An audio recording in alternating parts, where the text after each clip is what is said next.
સમાચાર કચ્છથી સામે આવ્યા છે, જ્યાં પાટીદાર સમાજની વસ્તી અંગે પાટીદાર અગ્રણી આરપી પટેલે વ્યક્ત કરી છે ચિંતા। વિશ્વ ઉમિયા ફાઉન્ડેશનના પ્રમુખ આરપી પટેલનું મોટું નિવેદન।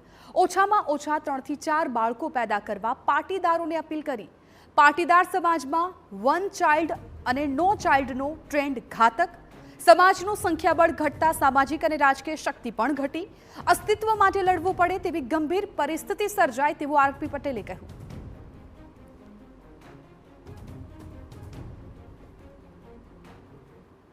तो एक नवो जो ट्रेंड ये चालू थयो छे वन चाइल्ड नो ट्रेंड चालू थयो वन चाइल्ड અને ઘણાવડી પરિવારો તો જેટલા સોફિસ્ટિક બન્યા છે એની અંદર હવે નો ચાઇલ્ડ નો ટ્રેન્ડ ચાલુ થયો છે। હવે આપણા દીકરા દીકરીઓને કહેવી પડશે કે ઓછામાં ઓછા 3 થી 4 બાળકો તો જોઈશે।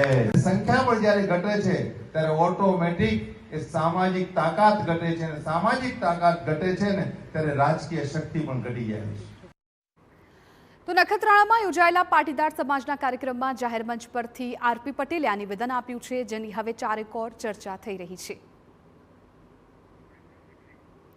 તો અસ્તિત્વ માટે લડવું પડશે તેવું કહેવામાં આવી રહ્યું છે। ખાસ તો કચ્છમાં કાર્યક્રમ યોજાયો હતો કે જ્યાં પાટીદાર સમાજની વસ્તી અંગે પાટીદાર અગ્રણીનું નિવેદન સામે આવ્યું છે।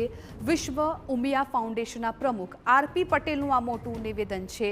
ઓછામાં ઓછા 3 થી 4 બાળકો પેદા કરવા પાટીદારોને અપીલ કરી છે। ત્યારે અમારા સંવાદદાતા નીતિન ગરવા મામલે વધુ જાણકારી આપવા માટે ફોનલાઈન પર જોડાયા છે। નીતિન, પાટીદાર સમાજનો કાર્યક્રમ જેમાં પાટીદાર અગ્રણીનું ખૂબ મહત્વપૂર્ણ નિવેદન, શું જાણકારી?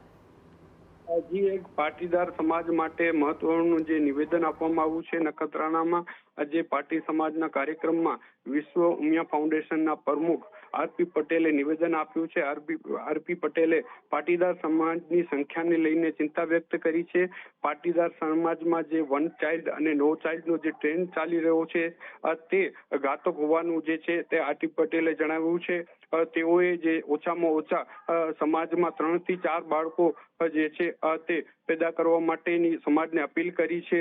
જે સમાજનું સંખ્યાબળ ઘટતું જાય છે અને તેના કારણે આપોઆપ સામાજિક તાકાત અને જે રાજકીય શક્તિ પણ ઘટતી જાય છે, તેને લઈને ચિંતા વ્યક્ત કરી હતી। જી, સમગ્ર માહિતી બદલ। તો વિશ્વ ઉમિયા ફાઉન્ડેશનના પ્રમુખે ખૂબ મહત્વપૂર્ણ નિવેદન સામે આવ્યું છે, જેમાં તેમણે કહ્યું કે ઓછામાં ઓછા 3 થી 4 બાળકો પેદા કરવાની તેમણે અપીલ કરી છે, કેમ કે અત્યારે જે પ્રકારે પાટીદારોમાં વન ચાઇલ્ડ અને નો ચાઇલ્ડનો જે ટ્રેન્ડ ચાલી રહ્યો છે એ ટ્રેન્ડને તેઓ ઘાતક ગણાવી રહ્યા છે અને સાથે જ પાટીદાર સમાજને તેમણે અપીલ પર કરી છે કે 3 થી 4 બાળકો હોવા જરૂરી છે, કેમ કે હવે અસ્તિત્વ માટે લડવું પડે તે પ્રકારની પરિસ્થિતિ ઊભી થઈ ગઈ છે। પાટીદાર સમાજની વસ્તી અંગે ખાસ તો આ નિવેદન આપવામાં આવ્યું છે।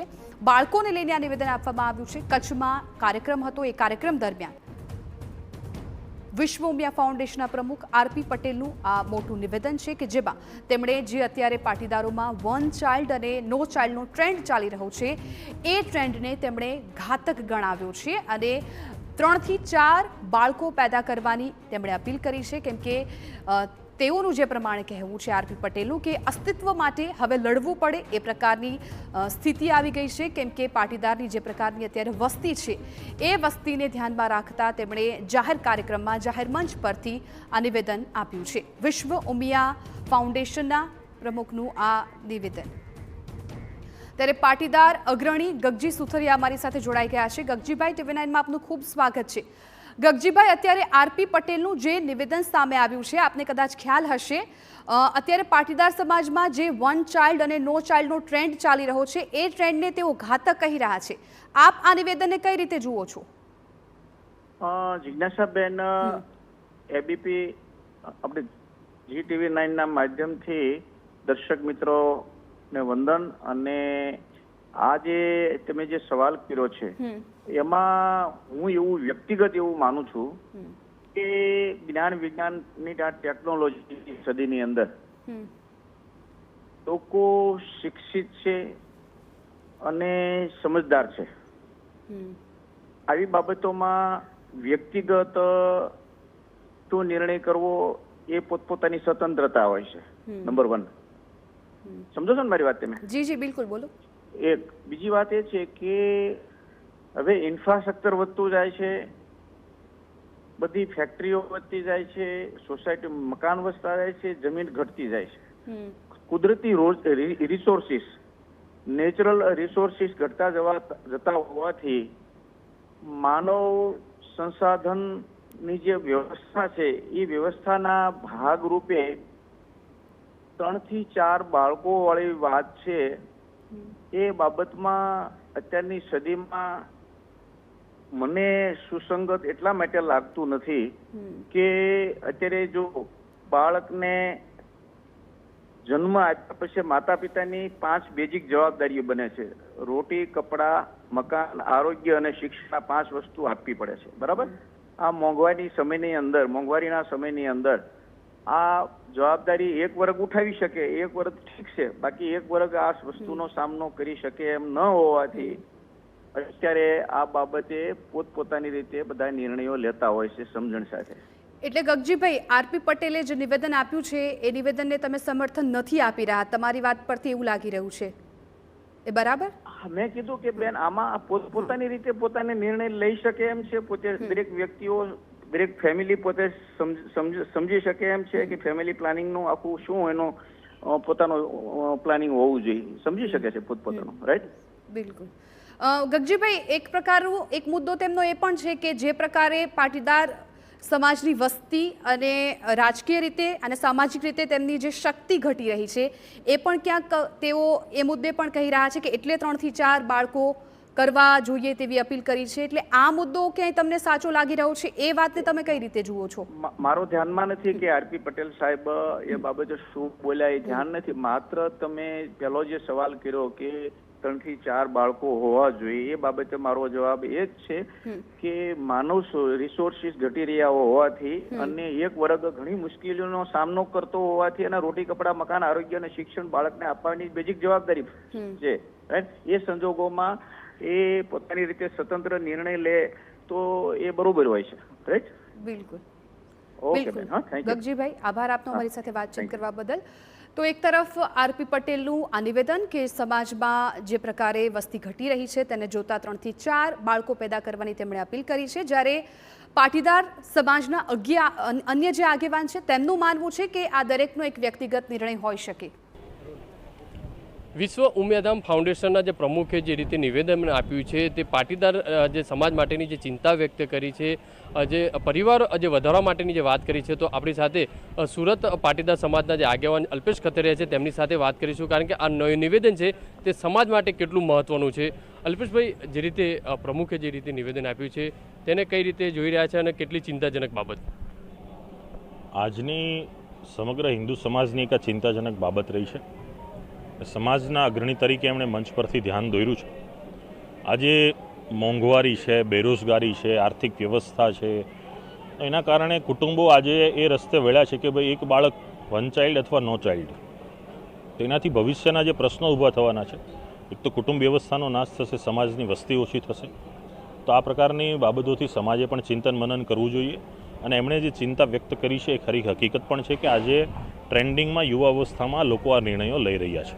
તો આ નિર્ણયો તરફે સમાજે પણ ધ્યાન રાખવું જોઈએ અને આવા પ્રકારના નિર્ણયોથી સમાજની 20 વર્ષ, 30 વર્ષ, 50 વર્ષ પછીની શું વ્યવસ્થા હશે એનું ચિંતા મનન અત્યારથી થાય તો એના રસ્તાઓ નીકળી શકે છે.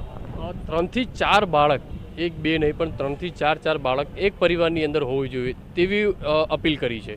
તેને કઈ રીતે, એક બાજુ મોંઘવારી, એક બાજુ આ રીતના પ્રશ્નો ઊભા થઈ રહ્યા છે સમાજની અંદર, અને આ 3 4 બાળકો કેટલા યોગ્ય? જો 3 થી 4 બાળકો બાબતની જે વાત છે એમણે એમના સ્થાનેથી કરી છે, પણ એની પાછળનો એની જે આશય છે એની પાછળનો કે જે એક વ્યવસ્થાના ભાગરૂપે સમાજની સંખ્યા ઘટી રહી છે. બીજું કે સમજો એક બાળક છે, હવે એ બાળક છોકરો છે તો એને બેન નથી. ભવિષ્યમાં જ્યારે એ બાળકના લગ્ન થશે, મોટો થશે ત્યારે તો એને બેન નથી તો સ્વાભાવિક છે કે એના બાળકોને ફઈ નહીં હોય, કાકા નહીં હોય. પછી જે આખી જે કુટુંબ વ્યવસ્થા છે, મામા, માસી, ફઈ, તો ઘણા બધા એવા પાત્રો હશે કે જે બાળકને ખબર પણ નહીં હોય કે આ કોણ છે. અને 3 બાળકો કે 4 બાળકો છે દરેક પરિવાર ઉપર આધાર રાખતો હોય છે, પણ 1 ચાઇલ્ડ અને નો ચાઇલ્ડની જે પોલિસી એક ચાલી રહી છે એ ટ્રેન્ડિંગ ના હોવો જોઈએ.